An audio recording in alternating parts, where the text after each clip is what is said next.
Hello, everyone, and welcome back to another enlightening episode of Voice of Impact. Today, we're about to meet another fantastic member of our grievance committee at the Elders Club of Kaipian Incorporated. I'm thrilled to introduce you to a remarkable individual who is already making waves with his no-nonsense approach to problem solving. Please join me in welcoming Mr. Roberto Santillan. Roberto Santillan is a fresh addition to our grievance committee, and his reputation for facing challenges head-on, especially those related to finances, those precedes him. Today, we'll delve into his unique perspective on resolving issues and discover the valuable insight he brings to our committee's work. So without further ado, let's get to know Mr. Roberto Santillan. Sir, good afternoon. Nothing. How are you, sir? Not feeling good. I understand, sir, but I'm so grateful that you found the time to come and submit yourself to this grueling interview. But don't worry, sir. It's just a friendly way of introducing you to the Elders Club, the members. They are all curious to know who the members of the Grievance Club is, and I'm so fortunate that you are here today to tell us something about yourself. Sir? Una nga pala sa lahat, nagpapasalamat ako sa bumubuo ng Grievances Committee at sa nag-organize ng Grievances Committee, isa ako sa napili as a member. Ako nga pala si Robert Santillan, naging public servant na rin ako dati. 2-term na akong barangay kagawad sa Maynila. Oh, I see. Okay. At sa ngayon ay nanunungkulan ako rito sa subdivision namin bilang Vice President. Sa experience ko po na masasabi, dito po sa trabaho ko rito sa ginagampanan kong role dito sa subdivision namin, ako po ang gumagawa na budget allocation, operating expenses, monthly. Monthly. Hindi po maliit na pera, malaking pera po. Kasama na po lahat ng mga pasweldo, lahat na yan.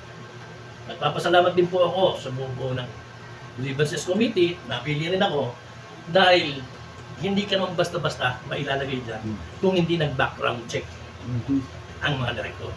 Hindi ka pwedeng pumesa dyan na wala kang kaalam-alam kung paano mo i-handle. Yun nga po, sa ngayon ay natutuwa ako. Pero ang una kong aim talaga, yung motivation na tinatawag na, kung may problema ang tech o anumang issue, ang sa akin po ay para sa tech, para sa mga membro, hindi po sa isang tao. Hindi po sa dalawang tao. Hindi po ma-roll. Pero po ako, equal ako. Kung anong pinagkaloob sa aking duties dito sa Grievances, masasabi ko po na gagampanan ko sa ikasisiya ng mga membro ng tech at ng organisasyon. Very nice po, sir. Thank you very much. Okay, sir, Robert. So, how did you become a member of the Grievance Committee, sir? And what motivated you to take on this role as a member? Yun nga po, nagpapasalamat ako dahil alam ko naman po bago ka maging membro or opisyal ng Grievances Committee, meron kang knowledge. Nag-background check po ang mga direktor. At ako ay maswerteng napili bilang membro. Ang motivation ko naman po talaga ay inuukol ko po ang lahat sa tech and sa membro. Gusto ko po lahat ng problema, lahat ng mga issue, lalong-lalo na kapag may nilalabag ang isang tao, ay akin pong talagang titignan ko kung anong pagkakamali at kung anong kasagutan dapat. Hindi na po ako bago sa paghawak ng mga ganyan. Kaso, dahil yung nga po, 2-term po akong barangay kagawad sa Maynila. Matagal na rin po ako ng public servant at dito naman din po ay may kaalaman ako tungkol sa mga financial matters. Yun lamang po. Thank you very much, Sir Robert. Okay, sir, I have one question here. Can you share po the general process of handling a grievance from the initial report of the grievance to the resolution, which is the final resolution? Alam niyo po, kapag mayroong issue o problema, may sinusunod po kaming proseso. Kapag nakarating sa grievances ang problema o yung tinatawag namin mga issue, nag-uusap muna po ang grupo ng grievances. Pinag-uusapan po namin yan, hindi lang isang beses, nami-meeting po kami. Maaaring 2 beses, na talagang pinagtutunan namin. Ano ba ang binayolate ng tanging board? Binayolate niya ba ang bylaws ng tech? Binayolate niya ba yung posisyon dahil pinangahawakan niya, inabuse na ba? Yun po. Pagkatapos namin pong pag-usapan ng mga grievances, gagawa na po kami ng resolusyon. Yung resolution na ginagawa namin, nakaatang po ron kung ano ang issue at yung complaint. Isusumon po namin yung taong involved. At magsesettle po kami, mag-uusap. Kasama na yung tao. Mag-uusap kami ng certain date o anumang araw para makapag-produce na agad siya ng mga dokumento niya dahil nakasama rin sa sumod kung ano yung reklamo eh. So natural, magdadala siya ng mga dokumento niya, mga ebidensya niya na hindi niya nilalabag yung mga ganong violation. Pagkatapos po nun, mag-uusap kami uli ng mga grievances, natapos na kami sa kanya, mag-uusap uli kami. Pag-aaralan namin mabuti. Doon po sa mga sinabit niya, mga dokumento, doon na ako bumabase. Masasabi ko po sa inyo, no, kasi may mga taong, katulad po nito, dalawang violation ang ginawa niya eh. Sa akin napunta, yung isa, violation of bylaws ng TEC. Yung pangalawa, violation ng pag-discharge niya ng duty and responsibilities bilang position regarding financial matters.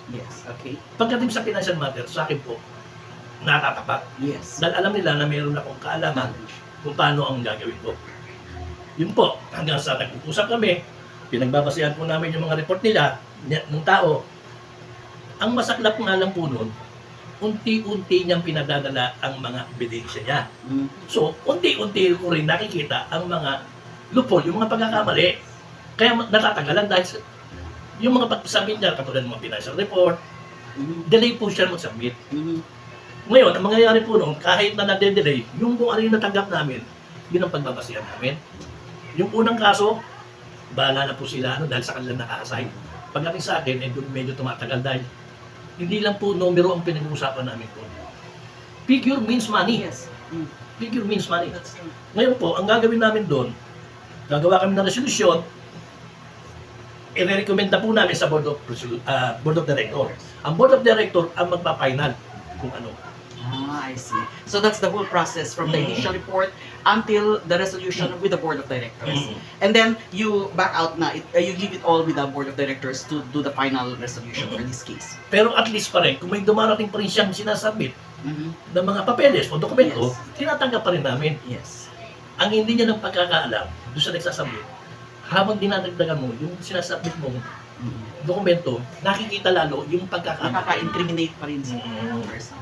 I see. Okay, thank you very much. That's very enlightening po, sir. Sir, so, I was just curious, what challenges do you personally face while handling grievances and how do you overcome them? Sa mga nakakarating na rin sa akin, napipil ko na rin, na yung, siyempre po, yung taong involved is 7 years, 6 years na nandyan. On that position. Okay. On that position. Sino ba naman kami na ngayon nyo lang nakilala? Ngayon lang ako na dahil September lang ako naging miyembro ng TEC. At ang masakit po rito, siyempre, maraming naging kaibigan yan. Marami rin nakikisimpatya sa kanya. Minsan, naiipit po ang grievances committee. Ang sa amin lang po, lumabas ang katotohanan. And I can assure you, lilitaw at lilitaw ang katotohanan. The truth always comes out. Thank you, sir. Thank you very much for your answer. Okay, thank you, Sir Robert. So, I have a second to the last question, sir. So, how do you maintain professionalism and empathy while interacting with members who are involved in a grievance? Una po sa lahat, ang grievances committee, ipinorm yan, ginawa yan para maging fair and equal na. Hindi mo dapat tingnan kagad ang complaint. Tingnan mo rin yung depensa ng tao. Ngayon, doon sa taong involved, ginawa namin ang tamang proseso, from point to point hanggang sa dumating na sa resolusyon, hanggang sa recommendation ng Board of Director, nagawa na po namin yan. Sa akin po, sa committee, grievances committee, walang personalan. Walang personalan po. At lahat ng gusto niyang gawin, ay magagawa niya. Nung taong involved. Katulad po niya, gusto niya mag-apila. Mag-apila siya. Which is, ang ngayon pinakamataas na kung siya mag-apila, sa barangay. Hahawakan ng mga kagawad o lupon. Ang sa akin lang po, pagdating sa tinatawag na proper venue Mhm. or proper forum na tinatawag, maghahanda po ako details for details sa mga nirereklamo ko sa kanya. Wow. Okay. Sa nirereklamo ko sa kanya, lahat ng proof, financial report, cash flow, bank statement, questionable withdrawal, questionable ng cash on hand na hinawakan niya, at yung mishandle Mhm. ng fund ng asosasyon. Pwede pa ba ito? Yes, go ahead, go ahead. Alam niyo po, hindi ko pa nabanggit eh. Kaya ko po nabanggit ang proper form ng barangay. Proper venue. Yes, Dahil kami po, Antek, naka-umbrella po yan under. sa barangay. Dahil ang barangay po, may binibigay na IRA, which means Mhm. Internal Revenue Allotment. Yes, I know about this. Yung pera pong yun ng IRA, galing national government, local government, barangay, and then barangay to tech. Yes. Ang nangyayari po, ganito, ang aim po ng IRA is para sa program ng tech, Yes. para sa proyekto, para sa activities, at para sa tinatawag ng for the benefits of the tech member. Yes. Hindi mo pwedeng gamitin ang IRA for lending, to borrow, personal purposes. Hindi mo pwede. Makakasuwang ka niyan ng malversation. Wow. Lalo na pag ang barangay ang nag-audit. Yes. Dahil may pera sila yung binibigay. Mhm. Kami po is parang lumalabas na committee ano lang kami nag-audit. Wow, this is big. No? No. Pag ang barangay ang nag-audit, matatauhan sila. May kalalagyan sila. Imbis na malversation lang, malversation of public funds. Yes, that's a Ano very kaya big sa kanila? crime. It's a criminal case. Yes. Yun lang po. Thank Wow, you. that is very intense po, sir. Thank you very much for the enlightenment, sir. Thank you all for joining us today and getting to know Mr. Roberto Santillan, a dynamic new member of our grievance committee.